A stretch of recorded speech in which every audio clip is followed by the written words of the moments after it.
Hello, so today we're talking about Carson McCullers' The Heart is a Lonely Hunter. First of all, what I want to say is that I found that, this book's written by a 23-year-old, or it was written when she was 23 or published when she was 23. That's what I read online. And if you consider that, it's a very impressive book.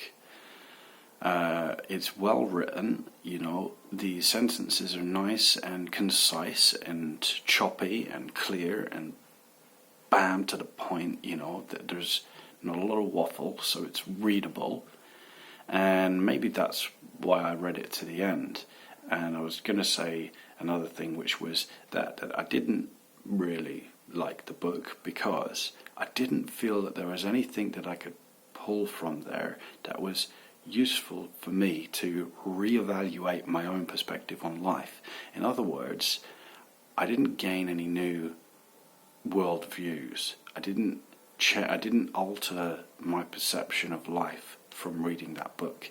It was simply, and not even a nice story, it was simply a tale. And which brings me to the point I wanted to make about Oprah's book club. So this won the award. I think it's on the front of the book. It's Oprah's Book Club Award, which means that Oprah thought it was a fantastic book. I have to say that me and Oprah have very different tastes in our reading material. Obviously, because Oprah is now an elder black woman, and I'm a straight white male. So obviously we're going to have different tastes in books. Another book that Oprah liked was To Kill a Mockingbird by Harper Lee.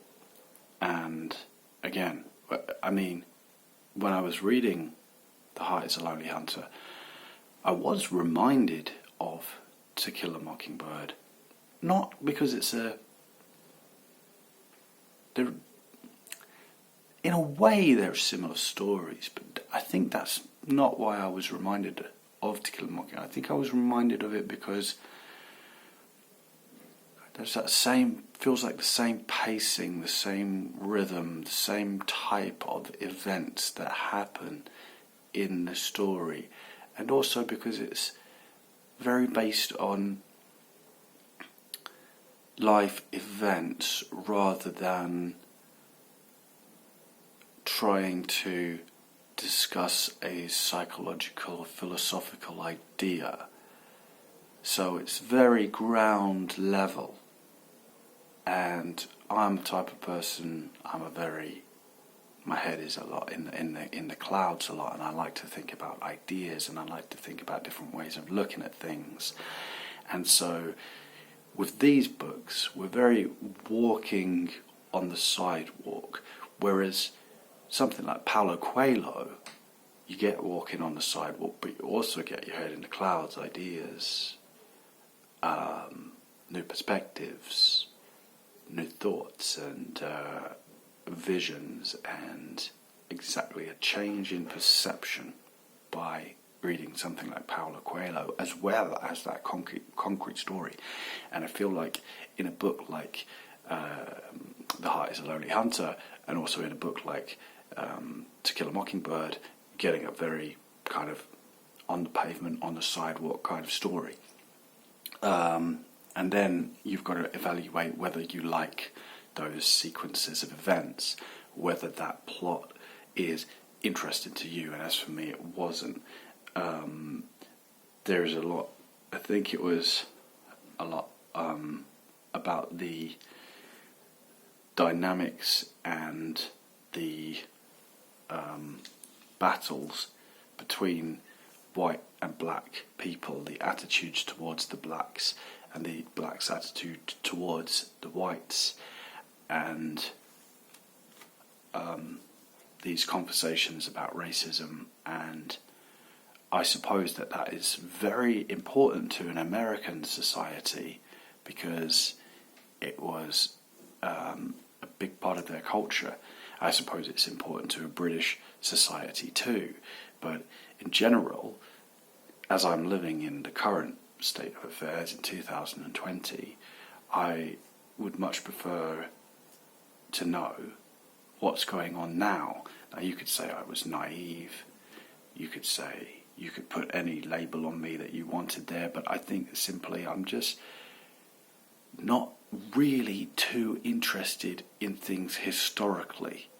I am very interested in the religious and the spiritual world, and I like to think about the present moment. But when I read about something about racism and something about how the blacks were perceived, or the whites were perceived, or slavery or mistreatment of the black people, I have to say that it just doesn't pull my strings. It's not the kind of story that I enjoy to read.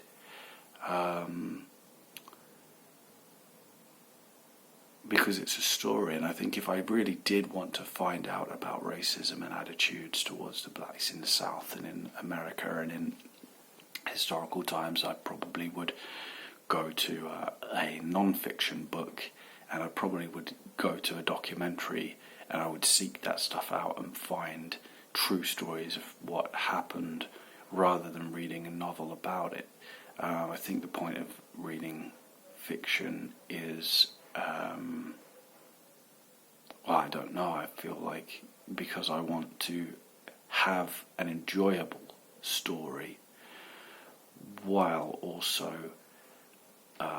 learning how to better understand people and gaining new philosophical and worldly insights into perception. And you can get that from novels, and I think the example of that is Paulo Coelho, who does it exceptionally well.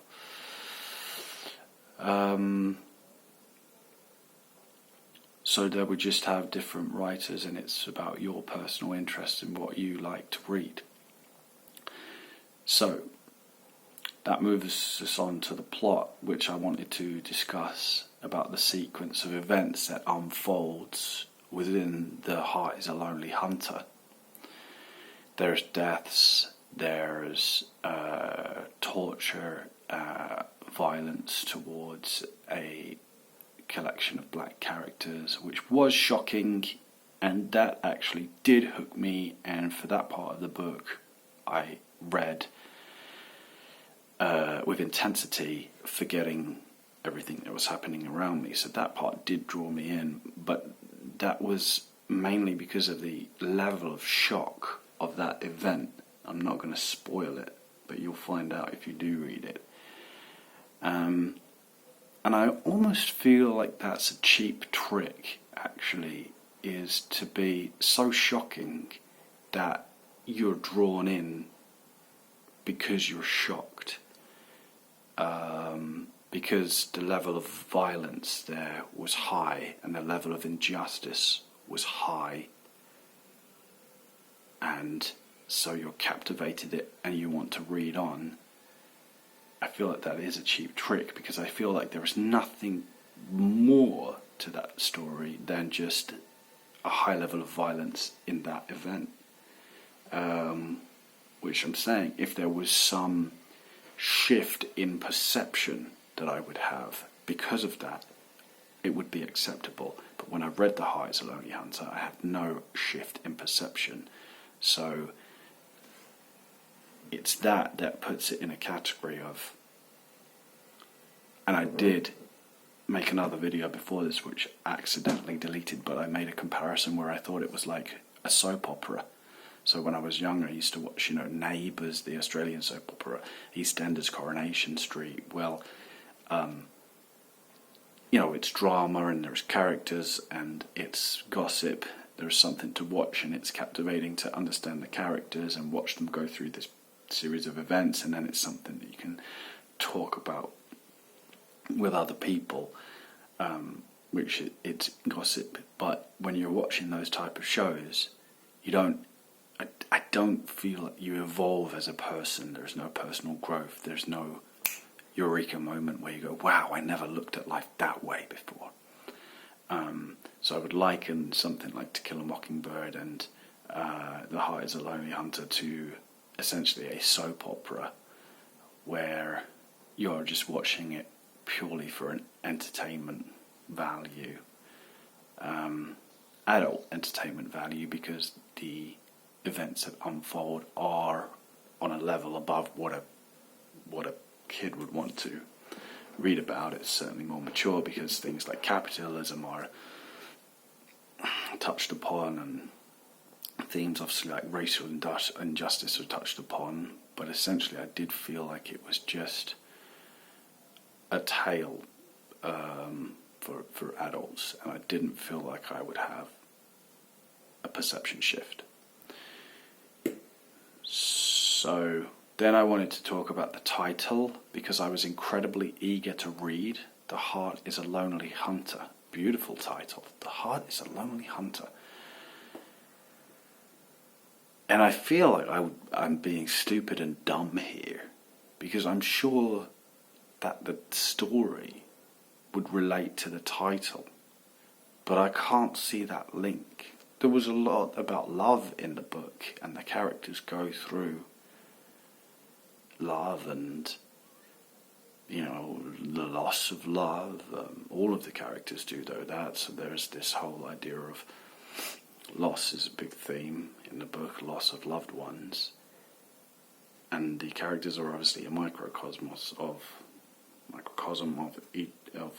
that theme. So I'm sure, I'm absolutely positive that there must be some kind of link between the story and the title, but I couldn't find it.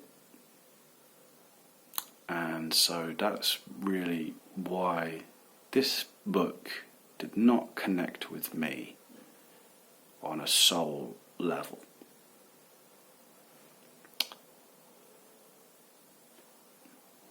So personally, I wouldn't recommend it. I'm much more inclined to recommend something by Paulo Coelho. And I will keep reading and keep posting videos. So have a good day.